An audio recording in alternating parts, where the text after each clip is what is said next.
तर आज मी स्वयंपाकात केली होती आलू चण्याची भाजी, भात, वरण आणि पोळ्या।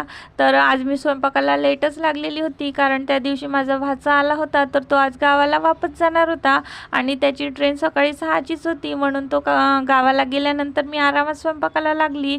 तर आज मला कामं करायला कंटाळाच येत होता, कारण रात्रीला मला सगळी कामे वगैरे आवरून भांडे कुंडे घासून झोपायला 12 वाजतात आणि सकाळी टिफिन बनवायसाठी 4:30ला उठावं लागते, म्हणून मग आज माझ्या डोळ्यावर खूप झोप येत होती। तर मी यांचा पटापट स्वयंपाक वगैरे करून सगळं मी यांची टिफिन बांधून घेतले आणि त्यानंतर झोपली। पण मी म्हटलं की झोपून काही बरं नाही आहे आता, नाही तर नंतर सगळी कामे तर आपल्यालाच करावी लागेल आणि घरात पसारा पण पडलेला होता, म्हणून उठली आणि सगळा पसारा आवरून घर झाडून काढले आणि त्यानंतर भांडे घासून घेतले। यांची कपडे राहिली होती धुवायची, म्हणून यांची कपडे वगैरे धुवून घेतली आणि नंतर मग मी आंघोळ केली आणि भूक लागली होती म्हणून मी जेवण केलं आणि त्यानंतर मी पुन्हा झोपली।